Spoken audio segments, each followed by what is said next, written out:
सभी मित्रों को मेरा सादर नमस्कार।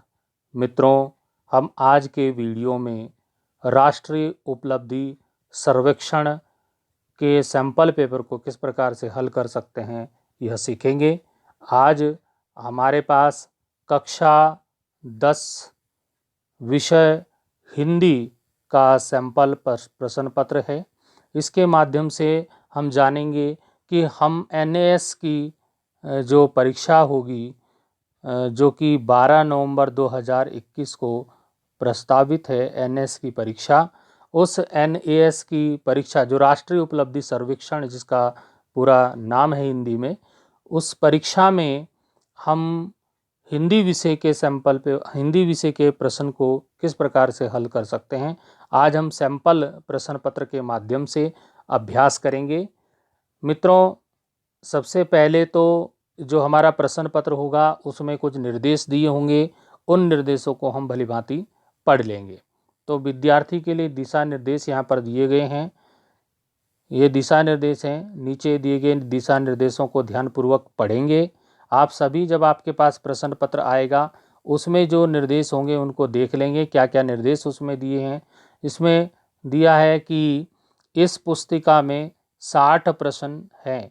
जो आपके पास प्रश्न पत्र की पुस्तक होगी, एक बुकलेट टाइप की आएगी, उस पुस्तिका में 60 प्रश्न होंगे। वो अलग अलग विषय के होंगे, जैसे कक्षा 8 के लिए हिंदी, अंग्रेजी, गणित या सामाजिक विज्ञान विषय होंगे, और कक्षा 10 में 5 विषय होंगे, हिंदी, अंग्रेजी, गणित, विज्ञान और सामाजिक विज्ञान। तो उन विषयों से संबंधित 60 प्रश्न पुस्तिका में दिए होंगे। आगे जो निर्देश, दूसरा निर्देश है कि इस पुस्तिका में दिए गए प्रश्नों का उत्तर देने के लिए 90 मिनट का समय है। आपको 90 मिनट में वो 60 प्रश्न पत्र जो होंगे वो हल करने हैं, और उनको कॉपी में उत्तर नहीं लिखना है। उसके लिए आपको अलग से एक OMR सीट उपलब्ध कराई जाएगी। मैंने पिछले वीडियो में OMR सीट के गोले किस प्रकार से हम उनको काले कर सकते हैं और OMR सीट में जो भी सूचनाएं हैं उनको हम कैसे भरेंगे, उसके लिए अलग से वीडियो बनाया है। उसके लिए आप उस वीडियो को अच्छे प्रकार से देखिएगा तो आप OMR सीट को अच्छे प्रकार से भरना सीख जाएंगे और आप अधिक से अधिक नंबर प्राप्त कर पाएंगे। अब तीसरा जो बिंदु है वो है गोले को गहरा करने के लिए नीला अथवा काला पेन ही प्रयोग करें।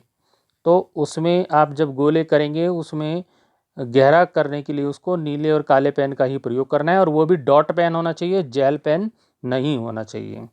ठीक है। अगला हमारा जो बिंदु है कि प्रत्येक प्रश्न में 4 विकल्प 1, 2, 3, 4 हैं, इनमें से एक ही उत्तर सही है। तो एक प्रश्न है, उसके 4 उत्तर वहाँ पर दिए होंगे और उन 4 में से एक उत्तर सही है, उसको आपको वहाँ पर उत्तर को गोला काला करना है। प्रश्न पत्र की बुकलेट में नहीं करना है, OMR सीट में करना है। इतना बात आप समझ गए होंगे कि आपको अपना उत्तर OMR सीट में अंकित करना है। अगला हमारा जो बिंदु है, अब गोले कैसे करने हैं, देखिए गोले करने का सही तरीका इसमें यहाँ बॉक्स में बताया गया है कि उत्तर अंकित करने के लिए OMR सीट में उस प्रश्न संख्या के सम्मुख उसके सामने वृत्त को नियमानुसार जो भी पेन आपको बताया गया है उस पेन से गहरा कीजिए जो आपके अनुसार सही है। यानी कि नीले और काले पेन, डॉट पेन से ही गोले काले करने हैं और जो उत्तर सही है। अब जैसे कि यहाँ पर बॉक्स में बताया गया है, ये बॉक्स बनाया गया है और इसमें बताया गया है कि किस प्रकार से आपको गोला करना है। ये गोला यहाँ पे करके दिया गया है, इस प्रकार से आपको गोला करना है और गोला बिल्कुल काला होना चाहिए, कहीं से भी छूटा हुआ होना नहीं होना चाहिए। यही क्या है, ये इसमें बताया गया है, यही इसका सही तरीका है। जो उत्तर होगा, आपको ये नहीं है कि अब मुझे 2 उत्तर सही लग रहे हैं तो 2 गोले काले करने हैं, 2 नहीं करने, एक ही गोला काला करना है, तभी आपका उत्तर सही होगा। 2 गोले काले करने पर आपके क्या हो जाएगा, उत्तर गलत हो जाएगा। अगले पॉइंट पे चलेंगे। OMR सीट में उत्तर अंकित करने के पश्चात उसमें कोई भी परिवर्तन की अनुमति नहीं है। आपने उत्तर अंकित कर दिया है तो फिर उसको ऐसा नहीं है कि उसको मिटाने में लगे हैं, तो वो खराब हो जाएगी, पूरी सीट खराब हो जाएगी और उससे क्या होगा, आपका जो है आपको एक भी नंबर नहीं मिलेगा, आपकी पूरी सीट ही खराब हो जाएगी। तो अगला जो नंबर है वो है, आप परिकलन रप कार्य कि इसी पुस्तिका में कर सकते हैं। जो ये प्रश्न की बुक है, OMR सीट में रप कार्य नहीं करेंगे, उसमें तो केवल उत्तर के गोले करेंगे। इसी सीट में कुछ रप कार्य पेज होंगे, उन पर आप रप कार्य करेंगे। आगे हमारा जो है बिंदु 9, यदि अभी भी कोई शंका हो तो क्षेत्र अन्वेषक से इसी समय शंका का निवारण कर सकते हैं। जो भी वहाँ पर गुरुजी होंगे तो उनको आप पूछ सकते हैं। अब इस प्रश्न को हल करना, प्रश्न पत्र को, अब ये सैंपल पेपर कक्षा 10 का विषय हिंदी का लिया है, इसमें केवल 10 प्रश्न हैं। तो क्योंकि 5 विषय हैं तो 10-15 प्रश्न ही पूछे जाएंगे। 60 प्रश्न हैं तो एक विषय से 10-12 प्रश्न ही, लगभग 12 प्रश्न एक विषय से पूछे जाएंगे कक्षा 10 में। और ये हिंदी के हम यहाँ 10 प्रश्न लेकर, ये सैंपल पेपर है अभ्यास के लिए, हम यहाँ किस प्रकार से उनका अभ्यास कर सकते हैं। सबसे पहले यहाँ पर दिया है प्रश्न संख्या 1 से 6 तक नीचे दिए गए गद्यांश को पढ़कर उससे सही विकल्प का चयन कीजिए। सबसे पहले तो आप इसको गद्यांश को पढ़ना है और इस गद्यांश को पढ़ने के बाद उसके नीचे कुछ प्रश्न दिए हैं, उन प्रश्नों के उत्तर आपको उसमें गोले काले करने हैं, सर्कल को ब्लैक करना है, गहरा काला होना चाहिए। ठीक है। सबसे पहले हम इस गद्यांश को पढ़ लेते हैं, तभी हम प्रश्नों के उत्तर लिख पाएंगे। गद्यांश है, ध्यान से गद्यांश को पढ़ेंगे तभी उत्तर पूरे मिल पाएंगे आपको। मुझे याद है बचपन के वो दिन जब मेरे गांव में हमारे खेत में ज्वार बोई जाती थी। ज्वार की बुआई मक्का, मूंग, मूंगफली आदि के साथ ही होती है। दरअसल यह एक खरीफ की फसल है जो बरसात में बोई जाती है और दिसंबर जनवरी में पककर तैयार होती है। ज्वार की फसल जब पकने को होती थी तब एक काले रंग की चिड़िया जिसका पेट हल्के गुलाबी रंग का होता था, उसके झुंड में खेतों में धावा बोलते थे। मैं अपने दादा के साथ इनको बढ़ाने में मदद करता था। गांव के लोग इसे झार चिड़ी के नाम से पुकारते थे। दरअसल वह जो मेरे मस्तिष्क पटल पर अंकित है रोजी पेस्टर ही थी।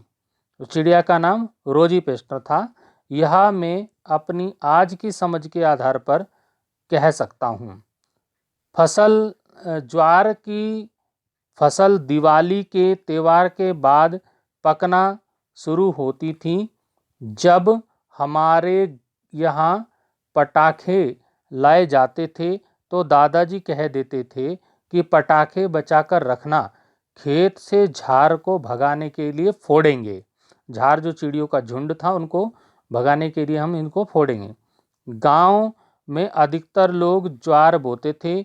मुझे याद है कि शाम होते ही चिड़ियाएं खेतों पर धावा बोल देती थी, जिसके बाद पूरा का पूरा गांव खेतों से झार भगाने के उपक्रम में लग जाता था। रोजी पेस्टर उज्जैन के जिस इलाके में पाई जाती है वहाँ 12 ज्योतिर्लिंगों में से एक महाकाल है। दरअसल मंदिर के आसपास बरगद, पीपल, करंज, बबूल आदि रोजी पेस्टर के बसेरे हैं। उन पेड़ों पर वो रहती थी रोजी पेस्टर। शाम को जब ये झुंड आसमान में उड़ता है तो ऐसा प्रतीत होता है कि मानो चिड़ियाएं महाकाल मंदिर की परिक्रमा कर रही हों। अब यहाँ पर ये हमने गद्यांश पढ़ दिया। अब देखिए मित्रों, जैसा कि मैंने बताया था कि क्या होगा प्रश्न होगा उसके 4 उत्तर दिए होंगे। देखिए यहाँ पर हमारा प्रश्न है, प्रश्न संख्या 1, रोजी पैस्टर नाम है, किसका नाम है? अब यहाँ पर उत्तर 4 उत्तर दिए। नंबर 1, हरी चोंच वाली चिड़िया का नाम है, हल्के गुलाबी रंग के पेट वाली चिड़िया का नाम है, सुंदर नृत्य करने वाली चिड़िया का नाम है, या गाना गाने वाली चिड़िया का नाम है। तो अभी हमने इसमें पढ़ा कि जो चिड़िया थी उसका पेट कैसे रंग का था। यहाँ पर आप देखिए उसका पेट हल्के गुलाबी रंग का होता था। तो इसका उत्तर यहाँ से हम देख लेंगे, यहीं पर उत्तर मिल गया। और यहाँ पर ये उत्तर हो गया हमारा, कौन से वाला उत्तर सही है? हमारा उत्तर दूसरा नंबर का सही है। हल्के गुलाबी रंग के पेट वाली चिड़िया को रोजी पैस्टर कहते थे। अब क्या करना है, हमारा पहला जो प्रश्न है उसका उत्तर कौन सा सही है? कौन सा सही है? दूसरा उत्तर सही है। पहले का दूसरा सही है। तो हम चलेंगे अपनी OMR सीट पर। OMR सीट में ये हमने यहाँ प्रश्नों के प्रश्न संख्या दे रखी है। ये यहाँ पे क्वेश्चन नंबर हैं, देख रहे होंगे आप, ये क्वेश्चन नंबर है और ये रिस्पॉन्स मैंने उत्तर। तो अब यहाँ पर प्रश्न संख्या 1 का कौन सा सही हुआ था मित्रों? प्रश्न संख्या 1 का उत्तर था हमारा दूसरा सही हुआ था। तो दूसरे को क्या करना है, हमने गोला काला करना है। बड़े ध्यान से उस गोले को काला करना है दूसरे का, क्योंकि हमारा पहले का जो दूसरा था रोजी पेस्टर नाम है, हल्के जो है गुलाबी रंग के पेट वाली जो चिड़िया थी उसका नाम क्या है? रोजी पेस्टर है। तो हमारे पहले प्रश्न का जो उत्तर हुआ वो दूसरा हुआ। तो हम क्या करेंगे, दूसरे गोले को काला कर देंगे और गोला इस प्रकार से काला हो कि वो पूरा गाढ़ा काला हो जाए। तो इस प्रकार से आपको काला या नीला, जैसा आपका पेन होगा, डॉट पेन काला या नीला होना चाहिए, तो आपको गोले को पूरा काला कर देना। तो ये आपका उत्तर सही हो गया। आपको उत्तर अलग से लिखना नहीं है, सिर्फ गोले को काला करना है। तो अब चलेंगे हम प्रश्न संख्या 2 पर। प्रश्न संख्या 2 मित्रों क्या कहता है हमारा? प्रश्न संख्या 2 एक हो गया। दूसरा प्रश्न है, ज्वार की बुआई की जाती है। अब ज्वार की बुआई कब की जाती है? तो अभी आया था मक्का और मूंग के साथ ज्वार की बुआई की जाती है। आप गद्यांश में देख लीजिए, यहाँ पर आया है कि मक्का और मूंग के साथ। तो हम इसका उत्तर हो गया हमारा दूसरे का हो गया तीसरा, दूसरे का तीसरा हो गया। तो हम फिर क्या करेंगे, दूसरे का उत्तर हुआ तीसरा, फिर चलेंगे OMR सीट देखेंगे और OMR सीट पे क्या करेंगे, गोले को दूसरे प्रश्न का हम क्या कर देंगे, तीसरा। दूसरा ये हमारा प्रश्न है मित्रों, देखिए ये हमारा क्या है, दूसरा प्रश्न के उत्तर हैं 1 2 3 4। तो हमने क्या करना है, दूसरे का अगर तीसरा सही है तो हमने तीसरा गोला उसको काला या नीला करना है। जैसा भी आपके पास पेन वहाँ पर होगा, काला या नीले पेन, डॉट पेन से ही इसको करना है। जेल पेन से करेंगे इसको काला या नीला तो क्या होगा, हमारा उत्तर गलत हो जाएगा, क्योंकि जेल पेन की जो स्याही है वो फैल भी जाती है और कंप्यूटर उसको सही से रीड नहीं कर पाता। तो हम इसको काला या नीला इस प्रकार से पूरा कर देंगे। 2 को नहीं करना, केवल 1 को करना है जिसका उत्तर आपको सही लगे। तो इस प्रकार से OMR सीट को भरना आप मेरी समझ से सीख गए होंगे, किस प्रकार से आपको ये OMR सीट में उत्तर भरने हैं। तो अब चलते हैं प्रश्न संख्या 3 पर। प्रश्न संख्या 3 कह रहा है कि ज्वार की फसल कब पकना शुरू होती है। मतलब पर्यावरण दिवस के बाद, होली के बाद, रक्षाबंधन के बाद या दीपावली के बाद, इसमें से कौन सा उत्तर सही है? तो हमने अभी गद्यांश पे पढ़ा था कि ज्वार की फसल जो है वो दीपावली के त्यौहार के बाद पकना शुरू होती थी। तो इसका उत्तर कौन सा हो गया मित्रों? इसका उत्तर हो गया तीसरे का हो गया चौथा, दीपावली के बाद। तो तीसरे प्रश्न का हम 4 नंबर का जो गोला है उसको काला या नीला कर देंगे। अब प्रश्न संख्या 4 मित्रों आया है। प्रश्न संख्या 4, महाकाल ज्योतिर्लिंग कहाँ स्थित है? तो इसमें यहीं पर अभी 4 उत्तर दिए हुए हैं। उत्तराखंड में है, पंजाब में है, मध्य प्रदेश में है या हिमाचल प्रदेश में है। अब इनमें से एक उत्तर सही है। अब यहाँ पर देखिए, ये इसमें बताया गया है कि जो महाकाल मंदिर है वो कहाँ है। ये बताया गया है वो चिड़िया कहाँ रहती थी। ये देखिएगा कि रोजी पेस्टर उज्जैन के जिस इलाके में पाई जाती थी वहाँ 12 ज्योतिर्लिंगों में से एक महाकाल है। अर्थात महाकाल कहाँ है? उज्जैन में है। और उज्जैन कौन से प्रदेश में है? वो मध्य प्रदेश में है। ये चीज़ आपको ध्यान देनी है कि उज्जैन कहाँ है, मध्य प्रदेश में है। तो चौथे प्रश्न का उत्तर महाकाल ज्योतिर्लिंग कहाँ है, वो क्या हो गया? मध्य प्रदेश सही हो गया। तो इसी प्रकार प्रश्न संख्या 5 में चलेंगे। प्रश्न संख्या 5 हमारा क्या कहता है कि पूरा का पूरा गांव किस उपक्रम में लग जाता था? तो गाना गाने में लग के उपक्रम में लग जाता था, मदारी का खेल दिखाने में लग जाता था, झाड़ भगाने में लग जाता था या खेतों में पानी भरने के उपक्रम में लग जाता था। तो अभी हमने पढ़ा कि पूरा का पूरा जो गांव है वो झाड़ भगाने के उपक्रम में लग जाता था। तो पहले प्रश्न का जो उत्तर है वो तीसरा सही है। तो इसका उत्तर आप लिख पाएंगे, गोला वहाँ पर कर पाएंगे। और अब अगला प्रश्न है प्रश्न संख्या 6, परिक्रमा करने का अर्थ है। परिक्रमा करने का अर्थ क्या है? तो परिक्रमा करने का बात पक्की करना, पकवान बनाना, आक्रमण करना या चक्कर लगाना। तो यहाँ पर आप देखिए, ये जो गद्यांश हमने पढ़ा उसमें देखिए क्या लिखा है। लिखा है कि शाम को जब ये झुंड आसमान में उड़ता है तो ऐसा प्रतीत होता है कि मानो चिड़ियाएं महाकाल मंदिर की परिक्रमा कर रही हैं। तो परिक्रमा मित्रों होता है चक्कर लगाना। मतलब वो चिड़िया क्या कर रही थी? महाकाल मंदिर के चारों ओर घूम रही थी, चक्कर लगा रही थी। तो यहाँ पर उसी को परिक्रमा करने का मतलब हो गया चक्कर लगाना। तो आप देखिए इसका प्रश्न संख्या 6 का जो उत्तर हो जाएगा वो चौथे वाला हो जाएगा, चक्कर लगाना। अब चलते हैं प्रश्न संख्या 7 से 12। तो 12 मैंने बोला था जो एक विषय के 12 प्रश्न आएंगे कक्षा 10 में, तो उसी को यहाँ पर बताया गया प्रश्न संख्या 7 से 12। लेकिन हम 10 ही प्रश्नों का यहाँ पर अभ्यास कर रहे हैं। ये हमारा प्रैक्टिस है, तो हम प्रैक्टिस करेंगे और प्रैक्टिस के लिए अलग अलग प्रश्नों को लेकर उपस्थित होंगे अगले वीडियो में भी। तो मित्रों, मेरा आपसे निवेदन है कि आप इस वीडियो को अधिक से अधिक अपने मित्रों को, अपने जान पहचान वालों को, रिश्तेदारों को शेयर करें, जिससे कि सभी बच्चे इसका लाभ उठा सकें।